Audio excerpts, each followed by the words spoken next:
right. Hello, hello, hello. I am Woman, the conversation.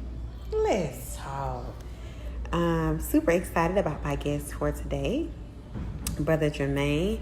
Give me 1 second, Jermaine, and I'm going to get you in a male perspective. I want to make sure I have that up.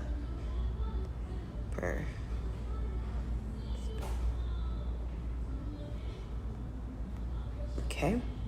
And let's see if I can add you. I think it'll work better this way. Yay! I had the option there, so that's perfect. Hello. Hello! Yay! I'm glad it worked. Yes, Perfect. So can you hear me? I can hear you. Can you hear me? Yes, I can hear you loud and clear. Super, super excited. Hello. I am going to take my Bluetooth out because I have. Doesn't work well, and I don't have my audio when I play my video back, so I turned my Bluetooth I feel you. off. I had to make sure I put my phone on Do Not Disturb because people Oh, call and in yeah, the. might be a good idea. I don't curse me, Jermaine. I haven't done any of my life, and I have not had a problem. Don't say that because Okay, my bad, my I'm bad, my bad. I don't want to. I don't want to do. So, but I am super excited to have you today. I'm not in my normal location. For everybody there, I used to see in my balcony. I am out and about today. Every day don't go as planned. So today is Listen, different. So I'm super, super excited to have Jermaine with me. Um, he is a friend. He is a minister. He is an educator. He is a sing. He can sing, y'all. We ain't gonna make him sing on I sing. tried. He can bring the house down. He got a little baritone. Ooh yeah. But I'm super, super excited to have him with me. Jermaine, if you would, I want you to just tell people, obviously they know your name now, but who you are, what you do, and why you do it. Why you do it is the most important thing. So, who you are, what you do, and why you do it. Okay, first and foremost, before I go into that, I got to say thank you to my dear sister Ebony. It's been a long time, and I'm so glad we were able to connect. I Um, know. for those who don't know, we used to talk about each other's visions that we used to have for ministry about 5 or 6 years ago, and now to see both of us flourishing and doing what God has called us to do is such a blessing. So thank you so Yeah. much for inviting me into your world. I'm glad to add a younger male perspective to what you've been doing. So it's such Yeah. a blessing. Thank you. Yeah. So my name is Jermaine Pearson. My stage name is Jermaine from Chicago Come because on, Jermaine from Chicago. because I'm Jermaine. I rep Chicago all Come the on, time stage on my name. What shirt. It stage you says on, Jermaine? Chicago. What stage you on?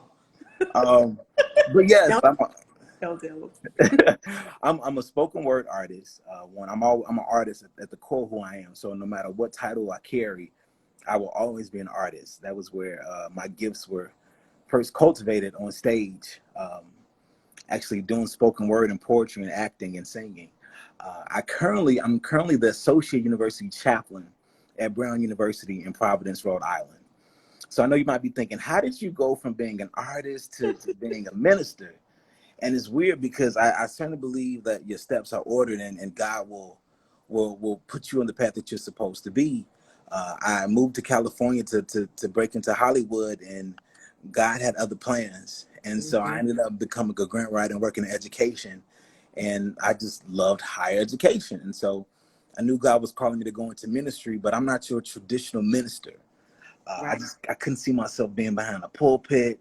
Also, some old school Baptist folk, I love them, but I don't fit the mold. I got long locks, and they told me you can't have locks, and so it's just my grandfather was Reverend Pearson. And I never saw myself being Reverend Pearson. So, Right. but I knew God was calling me into ministry. And so I wanted to merge the higher ed experience with the ministry piece. And that's how I found my way into to being a chaplain. And so my Yeah. first stint was at Loyola as a campus minister in Chicago. Then 6 months later, God called me to the smallest state in the country in Providence, Rhode Island. So I do what I do because I know there needs to be a prophetic voice going on in college campuses. I keep it real. I'm my authentic self in the spaces that I inhabit. So I'm probably one of the few black men in these spaces. Like it's not, it's normal for most of us. Yes. Additionally, just being a prophetic voice and actually speaking truth to power. Uh, and so making sure that I'm supporting individuals from all faith backgrounds and all socioeconomic statuses and various places, and just making sure that I meet them where they are. So I'm glad that I'm able to be an outlet on my campus. And so I do it for my students. I really believe that I'm called to do what I do, working in chaplaincy and higher education. I could have done chaplaincy in a hospital or prison, but that wasn't my calling. So I know God called me to do what I do here in these spaces. And you said something significant. One, obviously, there's not a people who look like you doing what you're doing, especially in the state that you're doing it in. And you said a very important word that a lot of people have to learn how to use right now, which is power. Talk a little bit about power, because we're in a situation right now where a lot of people feel like they don't have any power. So what does that look like right now for black men in the field that you're in, and taking back their power or having that power right now in this season? Mm-hmm. Well, I'll be honest. So I don't consider myself privileged, and I grew up very humble beginnings, but I have ascending to a level of privilege, just being who I am, where I am, and it's nothing. It's not me at all, but I just know that I've been privileged to be in these spaces, and so for me, I do have the power in many ways. Mm-hmm. But when I speak, people do listen. And I'm a bigger guy anyway. So as a big black male, I walk into the Right. room and I can command the room and command the space. So for me, I have that power to uh, impart change and wisdom. And so, but it's very challenging because a lot of people don't have that same luxury, don't have that same privilege, and many of the black men and black women feel voiceless. So I'm always advocating on behalf of those who don't have a voice or who feel as if they can't find their voice. But Right. definitely during this times, I'm so and I'll be honest with you, I'm encouraged by my students. That's one thing about my students; they are on fire. When I say powerful, they're very powerful. So I Right. get inspired because I don't think I was where they were when I was in college, where they are in college. Where they are now, it took me about 10 years to get to that level. So I'm pulling for them just like giving to them, they're giving to me as well in the process. So my students are very powerful and I look up to them. And I support them in all the things that they do. And I think, one of the things that I think a lot of leaders, because I would consider you a leader, with the position that you're in and the role that you're functioning in, I think a lot of leaders in this season have forgotten the effect that their leadership has on those that are following them. Mm-hmm. And I would consider your students, that your followers. And in so many cases where the teacher can learn from the student, especially with you saying how advanced some of your students are right now in this season. So tell me a little bit about some of, with your students being kind of ahead of the game, a lot than we were at that time. Tell me a little bit about, what it looks like for, your students to teach you something, or what is it that you've learned from your particular or a particular student that has kind of carried you through during this time that you're in your field? Mm-hmm. Um, so let me just say, when we were in college, uh, the climate, the political climate, was Totally completely different. different. Totally different. The only thing that I could really remember where regarding activism, where there was a need for activism, I remember individuals from my school went down south to participate in the Gen 6 uh, Mm, movement, but that was like one of the few moments that I kind of remember being. And I at the time I wasn't really actively involved at all. right. I'm like I had to work, so that was that was my main thing. And it wasn't until I got to grad school, I really down in Atlanta, when I really started to see like it's serious. Like people Right. are struggling, and so people need a voice to speak on their behalf. And I started to see systemic issues on a level that I hadn't seen before. And so I carried that into my work at Brown. And like I said, I even look at the graduating class of 2020. Like they came in during the presidential election when the world was just upside down. Right. They're Right. graduating during COVID and a lot of unrest. When there's no normal, there's no definition of normal right now. No normal, right? This is the new normal. So I look at my students. I think I didn't advocate for myself like I should have in college. Right. And I'm seeing them advocating for themselves on a different level. I'm talking about they're not afraid to challenge the status quo. And that's one thing I They can't, protested. they protest, and they Right. protest with their words, their movements, they protest with campaigns, and they'll march up into somebody's office and call And you stand out. on their desk. Yes. So, and I think, No fear. like, and I said, I can't necessarily pinpoint one specific person, but just not settling for uh, the status quo. I think, Right. I think our parents' generation, our parents' generation, they were excited to be in the space, right? They were excited to be in the spaces because you look at it, they were right after the civil rights movement. They went to maybe have gone to college, so they were just glad to be there. And now I came into the.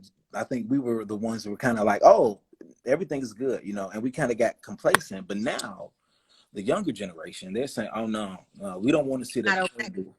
We're trying to disrupt this table and turn it over. We want a new room. No. Right. Now, because I think people use the phrase, at the table so often that now people are like, nah, I don't want to sit at the table. I want the table. I don't just want Yes, the table. I want the room. Like you said, I I want want the the room. room. I I want want to. the person, I don't want you hosting to me. Let me run to me, which is a significant difference from where we were in ours. I mean, it's so amazing the significant shift that happens when we are the ones that, have lived through a certain season, and the season that they're in right now is causing them to be unconventional. There's no, it's like it's no playbook for Mhm. what's happening right now, and they're kind of going with the flow of things and doing it the way that they know how. And but here's the thing: is working. It's unconventional, but it's working.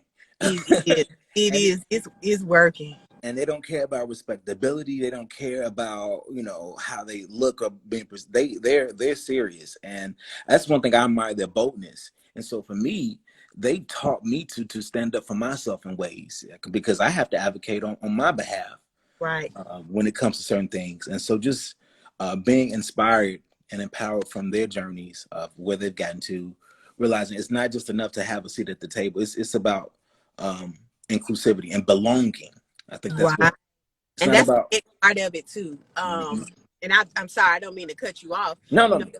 we're in a season right now where people are sick of feeling like they don't belong. I literally made a post the other day, well, yesterday, just about me being, in the situation we're in right now. There's so many different levels to the discrimination and racism that's going on. And, the one aspect that I discussed is the fact that I am a Black stay-at-home mom. Hmm. And that's so unconventional, Hmm. just because of the way our communities are established. It's just uncommon, and sometimes it's frowned upon. Yeah. So, it's it's so many different things that are happening right now that are causing people to kind of speak up and speak out about that particular area that they know. I think for me, everything that's been going on right now, I felt the need to be involved. It's like, I wish I could go protest. I want to be, down there in the thick of it. But I have 3 children. Yeah. Everybody has to, function in their role of protesting. And so I have used my platform as my way of protesting, speaking to, Black kings that play a role in their community and have something to say that people need to hear, and everybody's like, well, Ebony, why didn't you reach out to such and such this person? I'm like, well, not that they're too big, but sometimes they don't have the right thing to say in this season for people who can't relate to them. Mm-hmm. So I didn't feel a need to try to reach out to people who were, a lot of people focus on followers. So I'm like, that's not my focus. My focus is information. My focus is knowledge. In this season, that is the most important thing. So, I'm just super grateful that I'm even able to do what I'm doing. I've got a lot of movement. You good, you good. And so I'm like, I'm not, and I don't. One thing that I don't like, and I'll be very honest with you, I don't like when pastors and preachers try to hijack a movement that they didn't come up with. So I'm very careful. You I support did a those. whole lot right there, Jermaine. So because I know. I see it a lot. They come in when there's something going on, or when there's someone's been shot, and they take over. And so one thing I always say, I support. I'm on the front lines by supporting those who are on the front lines. Right. And like last week, I did a couple of marches back in Providence. I've been actually staying low key. My mom was like, "I know you want to go protest, but I'm scared that you're gonna get something, and I can't get Come on, sick." mama. Mama said you wisdom. Mama knows. Mama knows. Mama knows I want to go out there. So if anything, I've been trying to hopefully help out with some cleanup efforts here in Chicago. But yeah, so to me, and one thing that I'm going to talk about that I think is important in this season, especially for those of us who are in helping professions, we have to racial battle fatigue. Racial battle fatigue is real, and activism fatigue is serious, and burnout is serious. Activism burnout is serious. So you have to make sure that you're practicing self-care while you're helping and being on the front lines, because you can get exhausted, like physically, mentally, and spiritually exhausted. So this month that I'm actually on a hiatus from Brown. So I get a month off during the summer, and I decided to take it in June. And I still been getting a lot of requests to do things and be a part. Well, thank you for accepting. Well, I don't mind certain things, but I think it is certain things like I had to like log off. Like I had to put my away message on, and I've never really done that. And so I have not responded to certain requests, because if I'm not mentally well, or if I'm not physically well or spiritually well, I can't support you. I can't pour from an empty cup. And so this is my time to like decompress before the school year starts up, because we deal with a lot of stuff throughout the academic year. Yes. Having to deal with deaths of students, having to deal with just a lot of emotional issues. So I deal with I'm a counselor. I'm a spiritual counselor, pastoral care. Right. And I end up taking on all of my students' issues. And I mean, I want to go back to something you said, because I don't want to skip over it like it's nothing, because it's such a significant thing. Self-care in leadership is vital. Even when I was a commander in the military, one thing I used to tell my soldiers all the time, and I apologize for not looking at you. I am officially driving now. So You good? Listen. But one thing I used to tell my soldiers all the time when I was leading them is that, one, doers do what checkers check. In order to know somebody's doing it, somebody's got to be checking it. And then two, if you can't do anything for anybody if you're not taking care of yourself. Because there were so many people in the military who would just go, go, go, go, go until their bodies would literally give out. They would be sick, they would pass out, or something like that, just because they didn't want to be looked upon or frowned upon as weak. And this is both male and female. But obviously,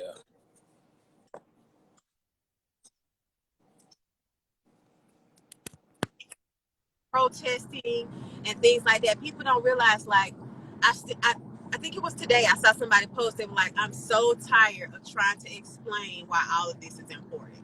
Like, saying the same thing over and over again, telling people over and over again, trying to remind people that you matter just as much as they do, and people don't get it. That becomes exhausting, literally, because it's hard to talk to a brick wall, Listen, you didn't mess around and said something. It's funny. One of my favorite scenes from Black Panther, right? And I love that movie. Is when they were having the battle, right? They were like, "We will not challenge today," right? And I think we could learn a lot from that one scene. Like stuff, you know what? I will not exert this much energy because some stuff is. We'll talk. This what you got to do.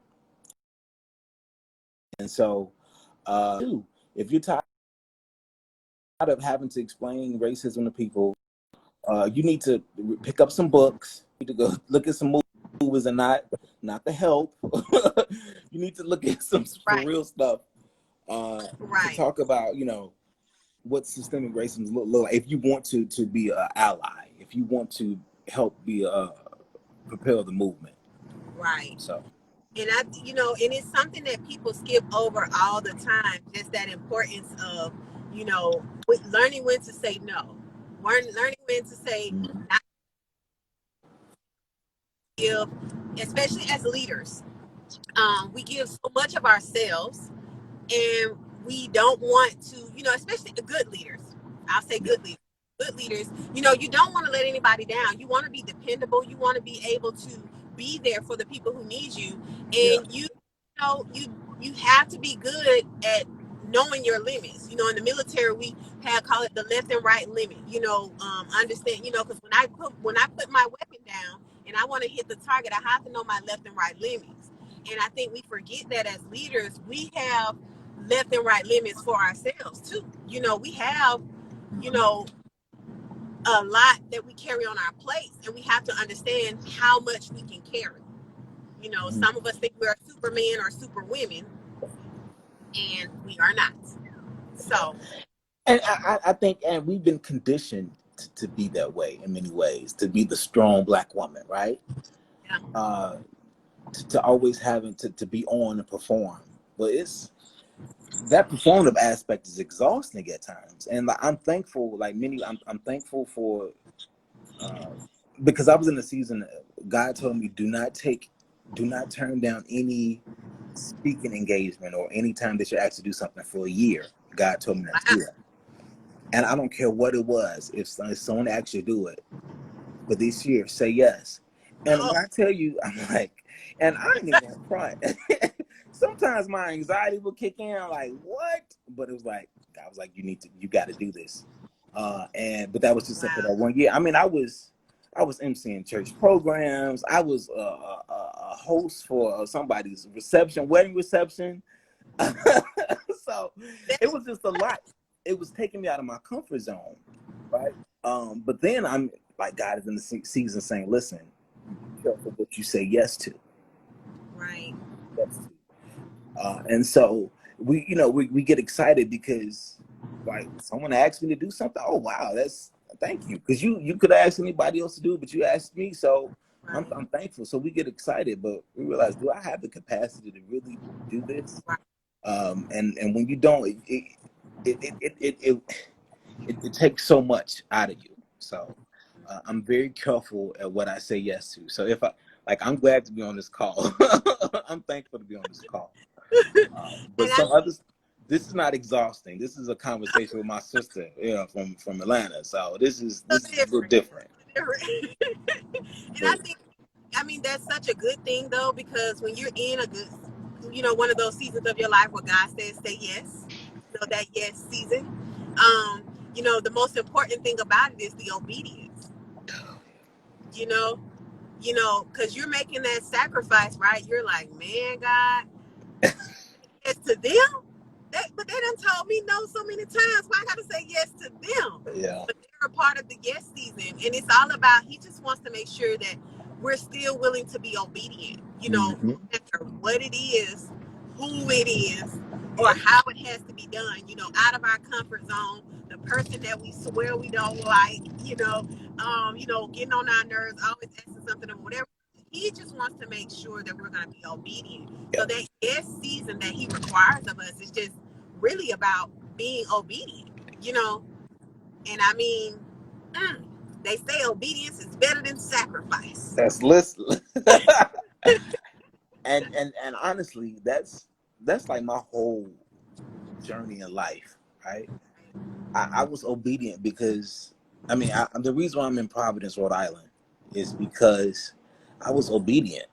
Like, Right. that was never on my list of places where I wanted to live. Now, mind you, I'm a big city boy. Right. I'm from Chicago. I lived in LA. Where you want to live? I want to go move to Providence. Yeah, let me go to Providence, Rhode Island. Literally, when I was driving, I'm like, this looks like Get Out, right? the opening scene to Get Out. Get out. So like this was never in my plan to be in Providence, Rhode Island, but I was obedient, and I'm learning that it's. I think there's blessings when you are obedient to what the higher power says you need to do. And I'll be honest, I'll put it out there, it's no secret. I was up for another job. I had been dying to go back to California. And I had gotten an offer from an institution out there. It was a decent. It was more money than I was making at Brown. I'm like, but some stuff just didn't feel right. And Right. it's one of those things. How can you? It's what I thought I wanted. I went in the interview. I killed the interview. I'm like, this is my job. I got it. Right. But then it's like Holy Spirit was like, nah, that's not it. It's like, what? And I'm like, what do you mean? Like, it's like, no, and it's. I'm going back to Cali, right? So I'm excited, right? I'm contacting realtors, but it was something that's like, this is not it, and I don't know why, because this is what I wanted. On paper, it looked great, and so I'm realizing, and then the COVID situation hit, right. and that impacted how many institutions, and I had this feeling that something was going to pop off. Well, the institution ended up laying off some people. But so I told them no, which was a hard thing to do. I told them no. But come to find out, they didn't even, they paused the position. They didn't, and then they ended up laying some folk off. So who knows? I could have been like one of the, since the last one hired, first one fired situation. Right. But that's being obedient. Right. Being obedient. So, yeah, it's, I think there's blessings. Listen. Blessings come when we're obedient. Listen, and now since we're talking about obedience, I want to bring this up. This call is all about I am a woman, a conversation. We want male perspectives, but one of the things that I like to talk to all of my guests about is, people who have had a significant impact on their life. And when we talk about being obedient, we have moms, we have grandmothers, aunts, TTs, cousins, whatever we want to call them, that play a significant role in our life, and they're the ones who raise us up to be able to, of course, God, but it's those people that are placed in your life, especially that nurturing role, which is usually a female, that help us to understand the importance of obeying. Yep. So if you had to name a woman or maybe some women who have had a significant impact on your career and who you are and what you're doing, who would that woman or who would those women be? Yeah, well, definitely right off the bat, my grandmother. Let me see if I can. That's my mom. Not get her, but that's my grandma. Right. Oh, look, right in the presence. They right there within reach. That's why I sit down right here. I sit right here. Start to show them. So definitely my mom and my grandma, but my grandmother first. She was just a prayer warrior, not warrior, but warrior, and. I think she instilled godly principles within all of her children, but within me. I lived with my grandparents for a while, so I would say I was right. Now my other cousins would I hope disagree. you hope your family not watching. He didn't mean I it know, like right? he didn't mean it like that. but just being with her and my grandfather too for so long, just watching how she moved and what she did, her prayer life. Right. She got me on like the daily word booklets, the devotionals. I still get those, and it's because of her. Like, so she imparted that initial spirituality piece. Like I said, I grew up in the church. My grandfather's a minister, but far as like when I seen someone with a close relationship with God, that was my grandma.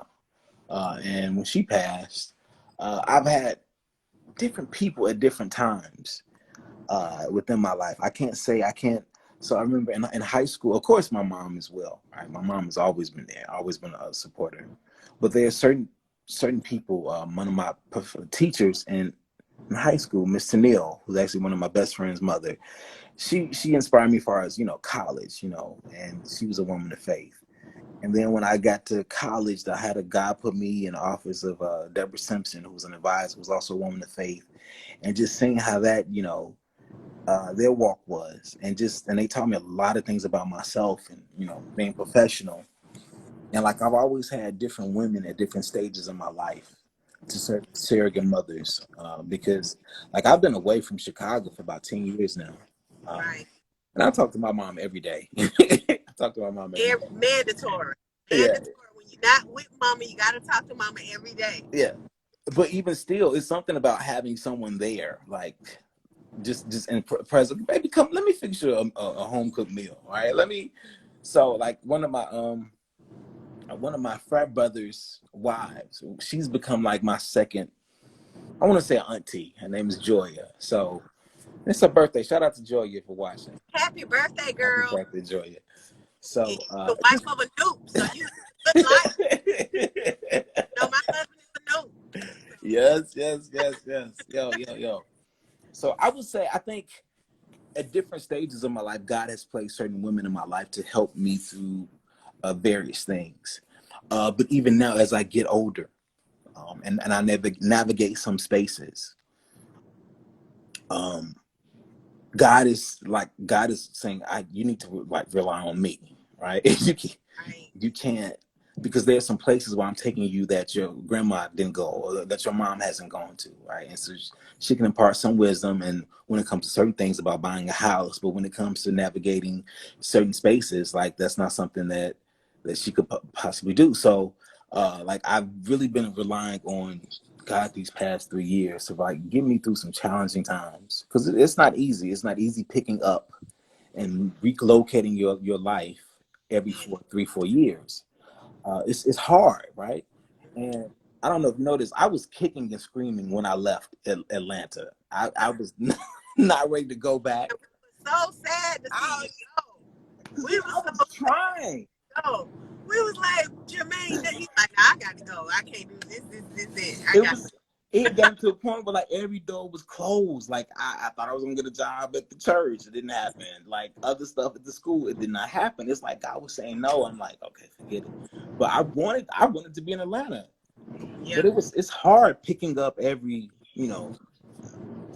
so often to move by yourself, right? So you gotta rely on something deeper. Yeah. And that's, I tell people all the time, people are always like, what do you want to do? One, I'm a stay-at-home mom, so I support my husband 100%. Whatever it is he wants to do, wherever it is he wants to do it, I'm like, okay, how long is it gonna take me to pay? So especially with him being in higher education as Yeah. well, so we're never closed-minded. I'm like, babe, you want to apply for a job over in Abu Dhabi? Let's get it. Like, Hey. let's go. I'm not going to minimize the blessing God has for you by placing a restriction of, oh, I want to be near my family. No, God will make a way for all that. He'll make a way for, somebody to help us with the kids or whatever. I do believe you do need to be around family when your kids are small. I get that. I get the argument that people make about that. But, at the same time, I can't let that hold him back in his purpose and what he's supposed to be doing, So I agree 100% that, taking that leap, moving to a whole nother state, not placing those limitations on God, woof, that's tough. And listen, I want to say I applaud you for taking that position, especially when we work in higher ed. We work in a field where in order to move up, you got to kind of move out sometimes, You do, right? you do, yeah, And exactly. so And especially if you want to function in a certain, like he's been at HBCUs, he's been at private colleges, he's been at so he to create that you know acceptable resume where you have all of the opportunities or everything that they're looking for. You can't just be in one particular area or in one particular field. He's worked in recruitment, advisement. He's worked all around so that now he's this culminating, a perfect position. But unfortunately, he's Black. So yeah, that changes a lot of things. But you know, you have to be willing to support your spouse. I know you're not married, but in my situation, being able to support your spouse in everything that they do, you know, no matter what that is, I trust that he's talking to God and that God is saying things to him, and God will confirm a lot of things with me, and I will, say, all right, babe, let's go. I heard that. Let's get it. But I'm not gonna let him drown either. Not let him drown. I'll be like, hey, no, hey, babe. That's a no right there. We're not doing that. Let's take a little pause. Let's back up and uh-huh, confirm with the Lord. Confirm with the Lord what He said. Um, uh-huh. but I think it's awesome when women. I'm just gonna speak for myself. I'm not speaking for all women, but I am a woman who believes in submission. And I think that submission is not a cuss word, it's a word of power. You have to be in a position that God has really spoken and shared according to your life to be able to submit to a man. But a man also has to give you something to submit to. So I, Exactly. to be in a position where I have something to be submissive to. My husband is a great husband, great father. He's my best friend. So I'm, maybe I have the exception, but I don't believe so. I believe that the problem is we all just move too fast and we don't wait on God. But So you didn't open a can of worms about that word submission. And so listen. I'm not married. Um, he's I, single, ladies. I'm single. He's And single, so, ladies. and I'll be honest with you, a lot of stuff that Paul says, I don't agree with everything. Okay, I'm just being honest with you. Mm-hmm. But here's the thing: when I think submission, I think it's a two-way street. It is. That's my dog. If you hear a barking, um, it's a two-way street, and so you have to Better like I check, make sure ain't nobody trying to come in there. no, Dogs are protectors. she barks. So I think, for example, I've seen I know some men who were like, oh, I'm the man, I'm the breadwinner. I that's great, right? I make the decisions in my house, all this. But the thing is, if you make irresponsible decisions and you don't know how to manage money, you, why would your wife want to submit to that?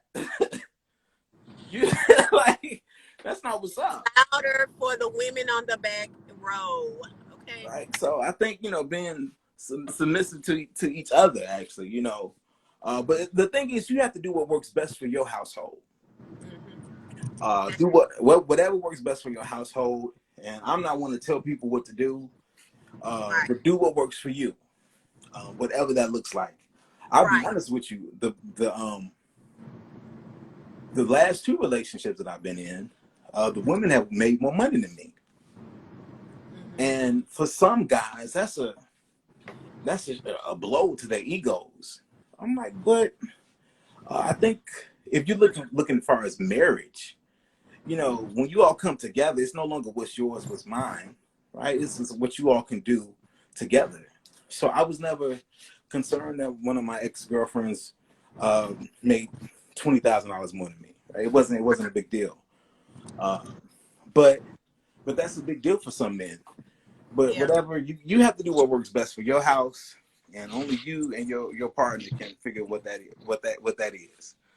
Right. So yeah, I think just making sure that you're in tune and you all share the same vision, and that's the thing. That's one thing about being in a godly relationship, like because God will reveal stuff to you. Even before he reveals it to your husband, right? And Yes.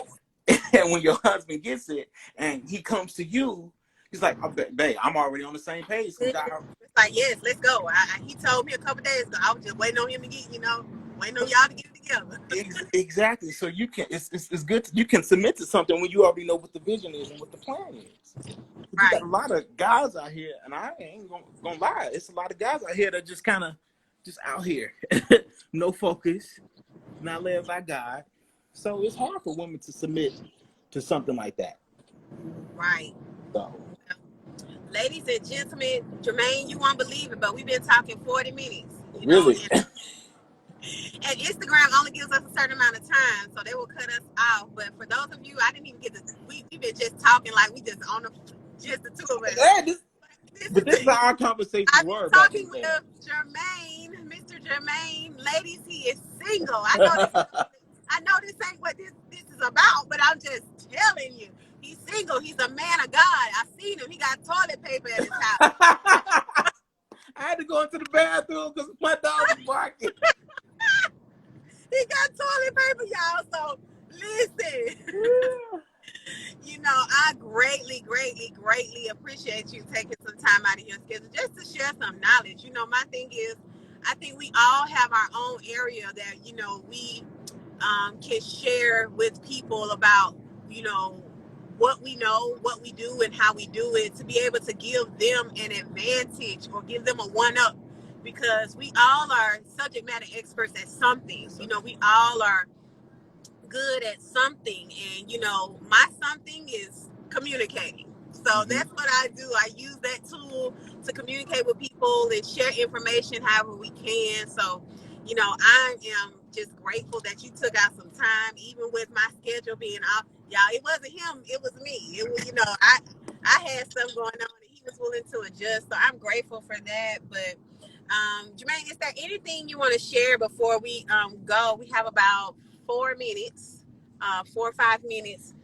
Is there anything that you want to share? It doesn't matter what it is, what it's about, what area of knowledge it's in. Anything that you just want to share that you think people should know? Mm-hmm. I've been dealing with the purpose, the topic of purpose. Like, what is it? This is not something I picked up, but back in grad school, there was a lady, she came and did a talk, and she talked about the 3 P's of professions, like professions of practicality, professions of passion, professions of purpose. Okay. And so what I've been trying to get people to do is realize what is your purpose. And God has been dealing with me with this thing called purpose, right? So, passion is what you would do if money wasn't an issue. Practicality, sometimes you do stuff that you got to do. Like I drove for Uber when I first graduated because I had no job. But purpose is, what is it that God is calling you to do? And so for me, I'm all about helping individuals figure out what your purpose is. What is it that that you're passionate about, but what is it that God is calling you to do? And so for me, I think at this stage, especially now, I'm all about helping people find their purpose and making sure that individuals seek out what their purpose is. Because I think when you have a purposeful life and you're fulfilled, you don't worry about a certain stuff. You don't worry about small issues like, yeah, so what? I don't have a lot of money, right? But I got a life full of purpose, right? And I'm doing what God has called me to do. So I think for those who are struggling right now, especially during this season, because a lot of people are unemployed, there's been a reset, a shift. I think this is the season where you really try to figure out what is it that I'm good at, that I can make money at, but what is it that God is calling me to do? And if you're fortunate enough, you can have a career or something that satisfies all 3 of those like buckets of the P's. Right. So just I say get into a space where you really try to figure out what is it that what your purpose is. Try some things. Stop being scared. If there was something that you knew that God had called you to do a long time ago, but you didn't do it because you were scared, now's the time to do it. Because guess what? A lot of people ain't doing nothing right now, right? That now is the time to do it. And I'm not saying you have to be busy, but now I'm saying that this is the season for you to pick up and do stuff that you've been wanting to try but didn't have the time or the opportunity. Right. Yeah, Right. so That's good, Jermaine. I think this is the perfect season for people to really hone in and identify purpose. You know, we're at the house. Many people have been quarantined. I know some people have gone back to work and things like that, but the time has changed, yeah. period. And this is the perfect time to do some self-diagnosing Yep. what you believe it is that God's doing, and take that to God and ask Him for clarity. You know, I think the biggest thing about us is that we get these unctions and things within our inners that we believe we should be doing, and we just jump on them without asking God, hey, is this what I'm supposed to jump on? So I think this is a great time to kind of make that list and just start going to God and making sure you're functioning in your role and your purpose the way you should. That's very good advice, Jermaine. But I wouldn't expect anything less from you. Stop. It's been such a pleasure. Like, it really has. It's been great. Like, I say we've just been catching up, because that's what I mean. For those, these are our conversations that we used to have after church or after the choir rehearsal. So this is how we are. So it's so good. I'll be praying for you and my dear brother. He jumped on for a little bit. Yeah.